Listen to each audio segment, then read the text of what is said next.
que nous avons commencé depuis 2 semaines ou 3 semaines maintenant. Nous sommes en train d'exhorter les peuples de Dieu à ne pas rester à attendre que les bénédictions viennent vers eux. Plutôt d'aller chercher, d'aller vers les bénédictions, d'aller arracher leurs bénédictions.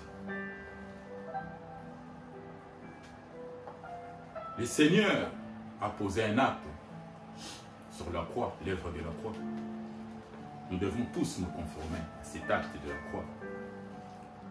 Mais au travers de ces textes, le Seigneur nous a donné la grâce. Il nous a donné le salut. Mais cela ne veut pas dire que nous devons rester là à attendre que tout nous soit donné sur un plateau d'argent. Nous devons nous déplacer, faire un effort.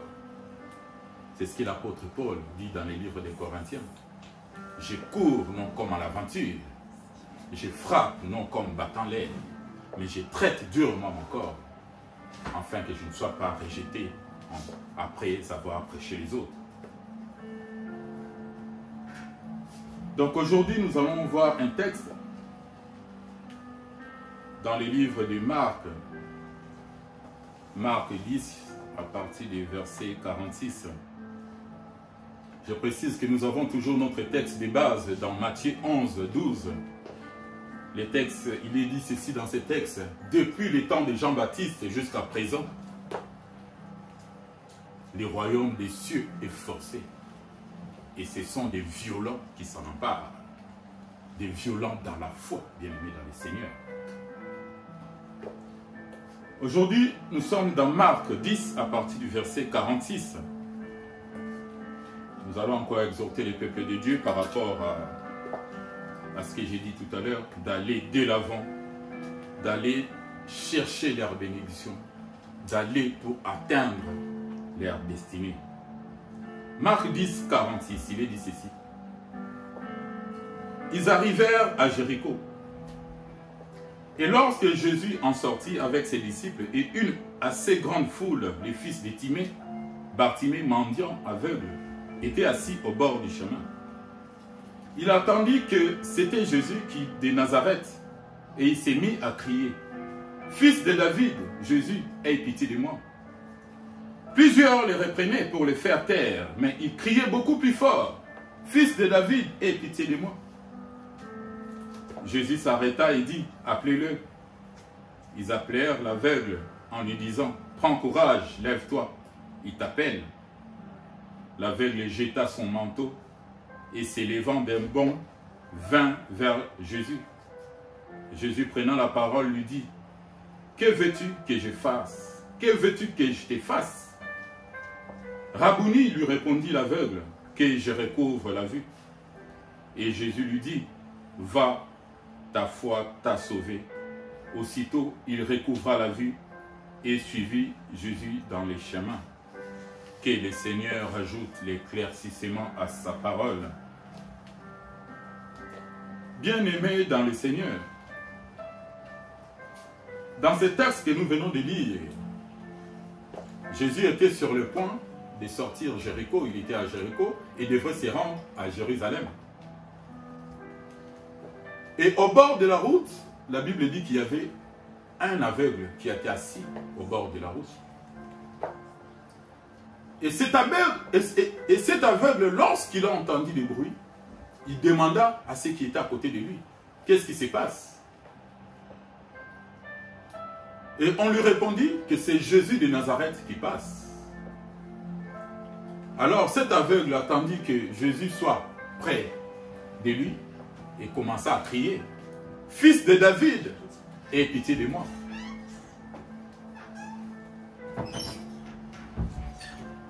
Je veux souligner quelque chose ici, bien-aimé dans le Seigneur. Cet aveugle ne voyait pas, mais il entendait tout ce qui s'est passé autour de lui. Il entendait très bien. Et la renommée de Jésus les précédait. Donc cet aveugle avait entendu parler de Jésus. Parce que lorsqu'on lui a appris que c'est Jésus qui passait par là, cet aveugle a attendu que Jésus soit à côté pour qu'il puisse crier. C'est pourquoi, bien-aimés dans le Seigneur, juste pour exhorter les peuples de Dieu, nous devons aussi faire attention à tout ce qui se passe autour de nous. Nous devons faire attention, bien-aimés dans les Seigneurs, parce que cet aveugle, s'il n'avait pas entendu parler de Jésus, il n'attendrait pas que Jésus soit à côté pour qu'il puisse crier. Donc il allait être ignorant dans cette histoire et il n'allait pas recevoir sa bénédiction, sa guérison. La Bible dit que l'aveugle était en train de crier tellement fort qu'il y avait des gens qui étaient à côté de lui, qui les reprenaient, qui les faisaient taire. Donc ces gens ont empêché l'aveugle de crier.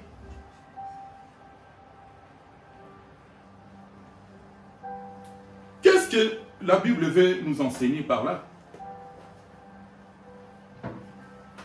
Lorsque ta bénédiction approche, bien-aimé dans les Seigneurs, il y a toujours des gens qui sont là pour t'en empêcher. Il y a toujours des gens qui sont là pour te décourager, pour te démoraliser. Mais cet aveugle n'a pas fait attention à ces gens.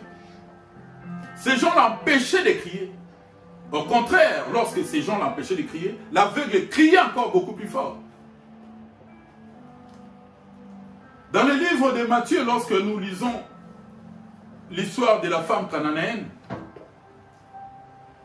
cette femme aussi, il y avait la foule qui l'empêchait. Il y avait les disciples qui disaient à Jésus, renvoie-la parce qu'elle crie derrière nous. Mais cette femme, qu'est-ce qu'elle a fait? Elle est passée devant Jésus et s'est prosternée devant Jésus. Et Jésus a guéri sa fille qui était tourmentée par des démons. Ça, c'est des similitudes avec les textes que nous venons de lire. La Bible dit plusieurs les reprenaient pour les faire taire, mais ils criaient encore beaucoup plus fort. Ces gens qui te découragent, bien aimé dans les Seigneurs, ces gens seront toujours là. Ces gens qui seront là toujours pour te démoraliser lorsque tu veux atteindre ton but. Cet aveugle était sur le point d'atteindre son but. Mais il y avait toujours des gens autour de lui qui l'en empêchaient. Le Seigneur nous demande dans ces cas d'être fort, ferme, rester ferme, inébranlable de la foi, pour que tu puisses atteindre ta destinée, ton but. Cet aveugle ne s'est pas laissé décourager par les personnes qui étaient là à côté de lui, qui l'empêchaient de crier. Il n'avait que ça comme moyen pour se faire entendre. Il n'avait ça que comme moyen pour pouvoir arrêter la marche du Seigneur. Parce que ces cris ont arrêté la marche du Seigneur. La marche du Seigneur, c'est-à-dire la marche de Dieu. Que les gens qui te découragent, bien-aimés dans les Seigneurs, que tu te serves de ces gens comme un marchepied, comme un tremplin, comme un trampoline pour que tu puisses encore aller plus haut, pour que tu puisses encore monter en dimension. La Bible dit, Jésus s'arrêta. Donc les cris de l'aveugle ont fait que Jésus s'arrête. Lorsque Jésus s'arrête, bien aimé, c'est Dieu qui s'arrête. C'est Dieu qui s'arrête pour s'occuper de ton cas. Crier plus fort, bien-aimé dans le Seigneur, qu'est-ce que ça veut dire? C'est-à-dire monter en dimension. Prier encore avec ferveur. Demander à Dieu avec un sens. Et le royaume de Dieu sera ouvert en ta faveur. Cet aveugle bien-aimé dans le Seigneur a saisi l'opportunité. C'était sa dernière chance peut-être. Je ne sais pas combien de temps il était là, au bord de la route, assis, à mendier, à attendre que les gens lui donnent une obole. Mais il était là et attendait que quelqu'un lui donne quelque chose, une offrande, quelque chose comme ça pour vivre. Il vivait de ça. Il n'avait personne pour l'aider. Mais le problème, c'est que lorsque il voit sa bénédiction arriver, il y a toujours des gens qui s'interposent pour l'en empêcher. C'est pourquoi, bien-aimé dans le Seigneur, je dis tout à l'heure, que lorsque ta bénédiction arrive, il y aura des attaques. Lorsque ta bénédiction est prête, il y aura toujours des gens qui seront là pour que tu ne puisses pas recevoir ce que le Seigneur a prévu pour toi. Il faut être fort, ferme dans la foi, inébranlable. Rester connecté au Seigneur dans la prière. Et dans le livre de Samuel, vous remarquerez aussi que lorsque David est arrivé sur le lieu de combat, où il devrait combattre Goliath, c'est son frère aîné Eliab, qui était en train de le décourager. Il disait à David, je connais ton orgueil, la malice de ton cœur. Tu es venu ici juste pour voir la bataille. Mais David, Dieu avait un plan sur David, parce que c'est David qui a fait tomber Goliath. Et ils étaient sur le lieu de combat depuis longtemps, menacés par Goliath. Ils ne pouvaient rien faire. Mais David, lorsqu'il est arrivé, David, le Seigneur s'est servi de David pour donner victoire en Israël. Juste pour te dire, bien-aimé dans le Seigneur, ne te décourage pas. Sois fort. La foule des gens qui seront toujours là pour te décourager. Ces gens seront toujours là, bien-aimés dans le Seigneur. Mais comme je dis tout à l'heure, sers-toi de ces gens comme un tremplin. Et que lorsque tu vois encore des attaques qui arrivent, que tu puisses encore monter en puissance. Que tu puisses encore t'attacher au Seigneur. Il y a des choses que le Seigneur autorise, bien-aimé dans le Seigneur. Pour que tu te penches beaucoup plus vers lui. Remarquez, bien-aimé dans le Seigneur, Israël, lorsqu'Israël marchait. Israël était combattu par des Philistins autres. Pourquoi? Parce que des fois, qu'est-ce qu'Israël faisait? Israël s'est tourné vers les autres dieux. Israël s'est relâché à servir leurs dieux. Et qu'est-ce que Dieu faisait en ce moment-là? Les pays qui étaient à côté d'eux, Dieu envoyait ces gens pour attaquer Israël. Et lorsqu'ils étaient attaqués, ils revenaient vers Dieu directement.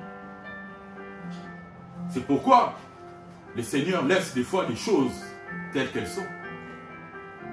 S'il y a des gens qui sont là à côté de toi pour te décourager, mais en réalité, ces gens ne te découragent pas. Il faut prendre les choses dans le bon sens. Parce que la Bible déclare que tout concourt au bien de ceux qui aiment Dieu. Sers-toi plutôt de ces gens pour aller encore plus loin avec le Seigneur, pour t'attacher au Seigneur.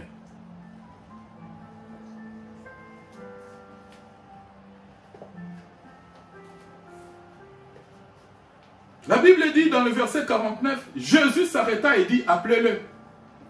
Ils appelèrent l'aveugle en lui disant, prends courage, lève-toi, il t'appelle. Lorsque Jésus appelle l'aveugle, il y a des gens qui sont à côté pour encourager l'aveugle. D'un côté, il y a des gens qui découragent. De l'autre côté, il y a des gens qui l'encouragent lorsque le Seigneur l'a appelé. C'est ça, la marche de tout enfant de Dieu. Il y aura des gens qui seront là pour te décourager. Il y aura certaines personnes qui seront là aussi pour t'encourager. Ici, lorsque le Seigneur a appelé l'aveugle, il y avait des gens à côté qui lui disaient, prends courage, lève-toi, il t'appelle. Et l'aveugle a pris courage, s'est levé et s'est présenté devant le Seigneur. Prends courage, bien-aimé dans le Seigneur. Lève-toi et prends courage, parce que le Seigneur t'appelle.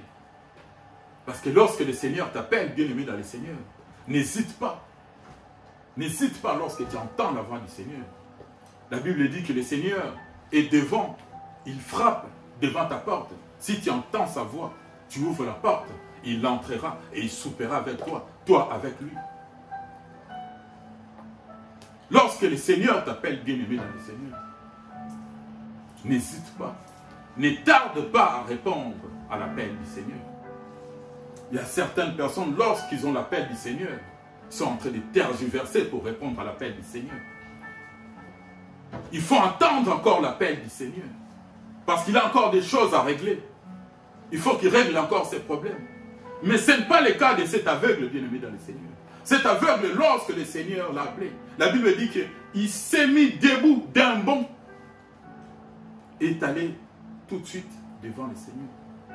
Il a même jeté son manteau. Le manteau qui le servait. En Israël, la nuit, les nuits sont froides en Israël. Et cet aveugle avait comme quelque chose de précieux, ses manteaux. Mais lorsque le Seigneur l'a appelé, il a même jeté les manteaux. Les manteaux. Sur le plan spirituel, bien-aimé dans le Seigneur, les manteaux veut dire beaucoup de choses. La Bible nous dit, revêtez-vous de Christ.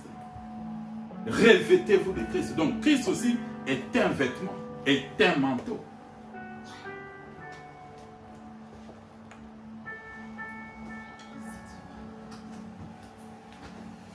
Nous allons lire un verset. Dans Romains 13, 14, la Bible dit, mais revêtez-vous du Seigneur Jésus-Christ et n'ayez pas soin de la chair pour en satisfaire les convoitises. Les manteaux bien-aimés dans le Seigneur. Ici, il y a deux choses que nous pouvons expliquer. En premier lieu, je vais dire les manteaux. En jetant les manteaux, qu'est-ce que l'aveugle a fait? En fait, l'aveugle a abandonné le mal, a abandonné tout ce qu'il avait pour suivre le Seigneur, pour répondre à l'appel du Seigneur. Parce que l'état d'un aveugle, ça dit c'est un état du péché. Ça, c'est sur le plan spirituel. Donc, lorsque le Seigneur t'appelle, bien-aimé dans le Seigneur, tu dois abandonner tout ce que tu faisais avant. Tu dois abandonner le mal. Tu dois abandonner ton ancienne vie. L'ancienne vie que tu avais avant, tu dois l'abandonner pour aller vers le Seigneur.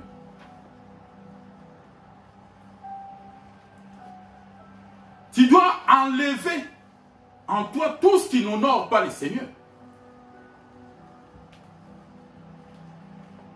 C'est ce que la Bible nous enseigne par le fait que l'aveugle a abandonné son manteau. Il s'est débarrassé de son manteau.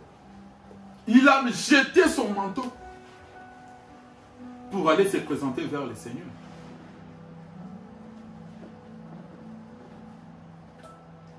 En deuxième lieu, je dirais ceci. Un manteau, lorsque nous lisons les livres de Samuel, Samuel 1, 15, 28, l'histoire commence lorsque il y avait guerre entre Israël et des Amalécites. Et Dieu avait donné l'ordre au prophète Samuel de dire à Saül que s'il va au combat, il doit dévouer par interdit tout ce qui est aux Malécites. Il doit les exterminer tous. Mais qu'est-ce que Saül a fait lorsqu'ils sont partis au combat? Ils ont combattu les Amalécites. Il a dévoué par l'interdit seulement des choses méprisables et des choses chétives. Et il a gardé pour lui de meilleurs bœufs, de meilleures brebis et tout consort. Toutes les bonnes choses, Saül les a gardées. Soit disant que ces choses, lorsqu'il sera en Israël, il va les offrir à Dieu. Et la parole de Dieu fut adressée à Samuel en ces mots. Dieu dit à Samuel, je me répands d'avoir mis Saül à la tête d'Israël. Il ne respecte pas ma parole. Et Samuel, lorsqu'il est allé voir Saül, en lui disant que tu as péché contre l'Éternel, tu n'as pas respecté la parole de l'Éternel. Et lorsque Samuel s'est tourné pour repartir, Saül voulait les récupérer sur le pan de sa robe et les manteaux s'est déchiré. Et lorsque les manteaux s'est déchirés, Samuel a dit, Dieu déchire aujourd'hui de dessus toi ta royauté en Israël. Donc ça veut dire que les manteaux peuvent expliquer aussi les royaumes de Dieu. Parce que lorsque le manteau de Samuel s'est déchiré, c'était le manteau qui s'était déchiré. Mais Samuel reprend la parole pour dire à Saül qu'aujourd'hui, les seigneurs déchirent de dessus toi ta royauté. Donc les manteaux expriment aussi la royauté. Donc en se débarrassant du manteau, en jetant son manteau, l'aveugle voulait aussi, l'aveugle nous enseigne que il quitte le monde des ténèbres pour aller vers le monde de Dieu. Il quitte le royaume de Satan pour aller vers le royaume de Dieu. Il s'est débarrassé du manteau de la honte, du manteau de l'échec. Il s'est débarrassé de ce manteau pour aller porter le véritable manteau, les manteaux de louange que le Seigneur lui a donné par après.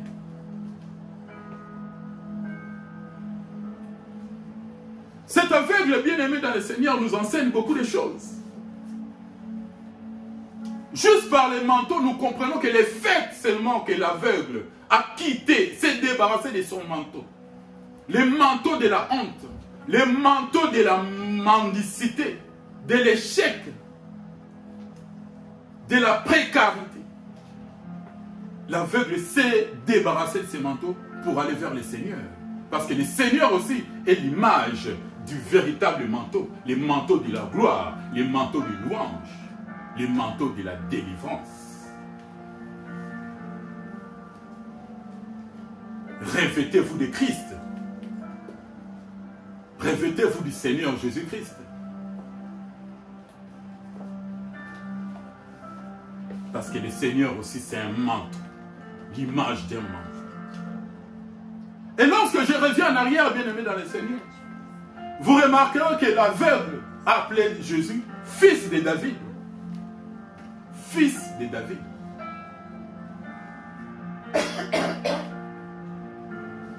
Fils de David, qu'est-ce que ça veut dire, bien-aimé dans le Seigneur?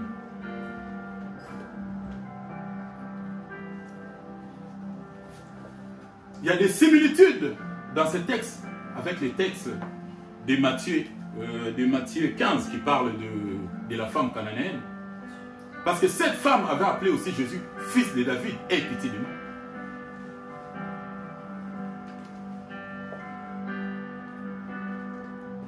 Lorsque nous lisons le livre de Luc 1 à partir du verset 31, il est dit ceci. Et voici tu deviendras enceinte, ça c'est l'ange qui parle à Marie.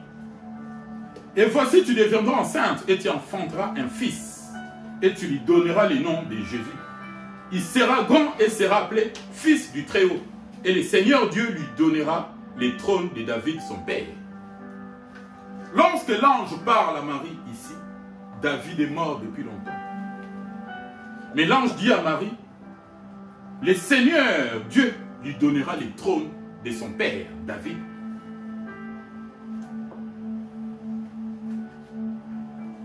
C'est-à-dire des personnes qui étaient révélées, qui appelaient Jésus fils de David. Ces personnes avaient la révélation. Le fils de David, c'est Salomon. Or, le véritable Salomon, c'est le Seigneur Jésus-Christ. Parce que quelque part dans la Bible, le Seigneur dit, ici, il y a plus que Salomon. Le Seigneur lui-même se compare à Salomon. C'est le véritable Salomon. C'est le véritable fils de David. Parce que David est l'image de Dieu et Salomon est l'image de Jésus-Christ. Donc lorsque tu appelles Jésus-Christ fils de David, c'est-à-dire tu l'appelles fils de Dieu, tu reconnais en même temps sa messianité, sa divinité.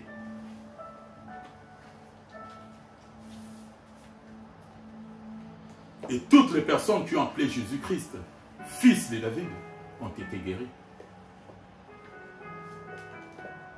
Ont reçu la grâce de Dieu.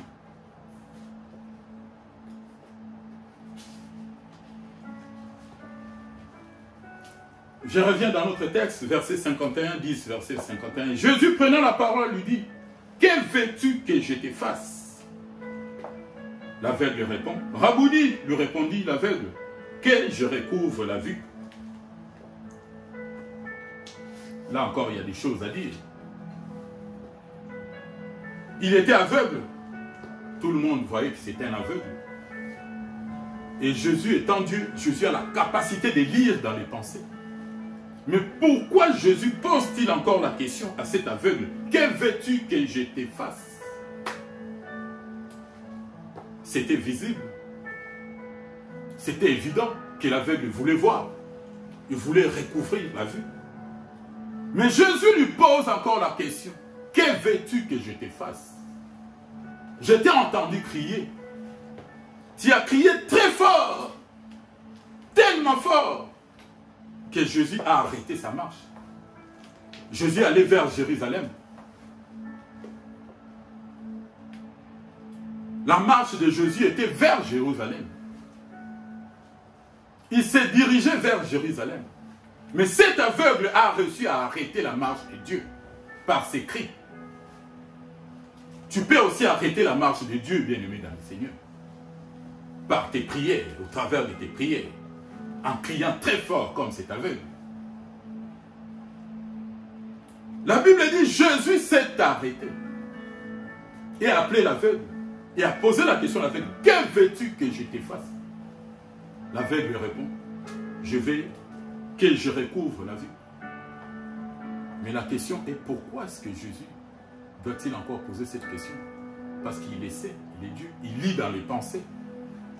Il savait les désirs de cet aveugle. La leçon que nous tirons ici, bien-aimés dans le Seigneur, c'est que le Seigneur veut que tu verbalises tes besoins, que tu verbalises ton désir, ton choix. Il te laisse ce qu'on appelle la notion du libre choix. Il faut que tu dises exactement ce que tu veux.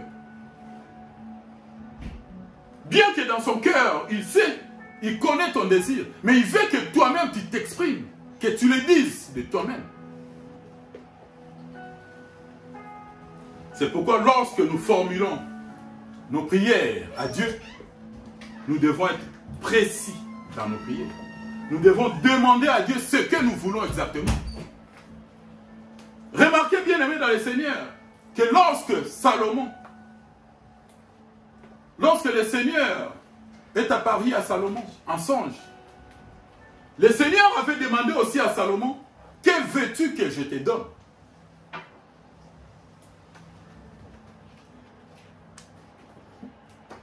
Il n'y en a pas beaucoup dans la Bible que le Seigneur a posé cette question. À l'aveugle, le Seigneur lui demande, que veux-tu que je te fasse? À Salomon, le Seigneur avait posé la question à Salomon, que veux-tu que je te donne? Et Salomon avait demandé seulement la sagesse. Et cet aveugle avait juste un désir, un besoin, un choix de recouvrir la vie. Et le Seigneur lui répondra par après, qu'il te soit fait selon ta foi. Donc cet aveugle qui était là en train de mendier avait la foi. Avait la foi plus que les Juifs, les scribes et les pharisiens qui étaient là tout le temps en train de chercher des problèmes avec le Seigneur. Le Seigneur lui dit, va, ta foi t'a sauvé. Ça veut dire que cet aveugle, bien qu'en étant aveugle, mendiant, il avait la foi. Il avait cru au Seigneur. Il savait que lorsque le Seigneur va dire seulement un mot, il serait guéri. Il avait foi en la parole de Christ.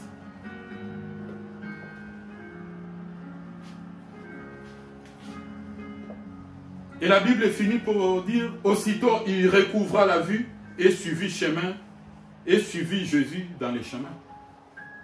Lorsque le Seigneur te sauve, bien-aimé dans le Seigneur, lorsque le Seigneur t'accorde sa grâce, la Bible nous dit, cet aveugle, lorsque le Seigneur l'a guéri, il a suivi le Seigneur. Il était devenu disciple du Seigneur. Il suivait Jésus partout où il allait. De nos jours, bien-aimés dans le Seigneur, dans nos prières, lorsque nous demandons quelque chose à Dieu, et que le Seigneur exauce nos prières, des fois nous abandonnons le Seigneur. Quelque temps après, nous abandonnons le Seigneur parce que nous avons reçu ce que nous voulions. C'est des choses à ne pas faire, bien-aimé dans le Seigneur. Lorsque le Seigneur te bénit, lorsque le Seigneur t'accorde sa grâce, tu dois suivre la voie du Seigneur. Tu dois les suivre, bien-aimé dans le Seigneur. Pour ne pas perdre ce qui est ta récit du Seigneur.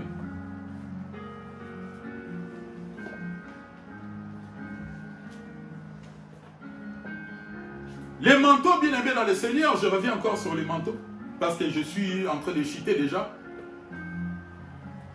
Les manteaux, bien-aimés dans le Seigneur, je dis que c'était un royaume, tout un royaume, le manteau, par rapport à 1 Samuel 15.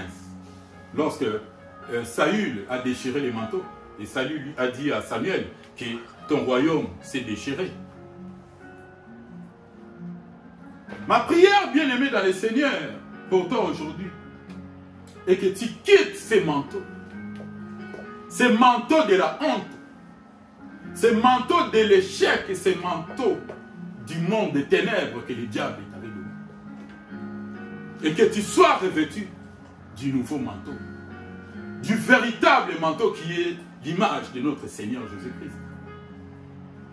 Ma prière, bien-aimée dans le Seigneur, pour toi ce matin, cet après-midi, et que tu quittes ces manteaux, que tu te débarrasses de ces manteaux que le diable t'avait donnés, et que tu quittes le royaume du diable, et que tu viennes vers le royaume de Dieu. Et que le Seigneur te donnera un manteau de louange, un manteau de délivrance, un manteau de salut. Parce que le véritable manteau, comme j'ai dit tout à l'heure, la Bible dit, revêtez-vous de Christ. Le Christ lui-même, c'est un manteau, c'est un vêtement. Et lorsque tu te sers de ces manteaux pour te couvrir, personne ne peut te toucher. Même le diable ne peut pas te toucher. Parce que tu es revêtu, tu es protégé par le Seigneur Jésus-Christ. Que le Seigneur t'accorde cette grâce, bien-aimé dans le Seigneur. Et que le Seigneur te revête du véritable manteau. Le manteau de louange. Le manteau de salut. Nous allons nous lever, bien-aimés dans le Seigneur. Nous allons nous lever et nous allons prier.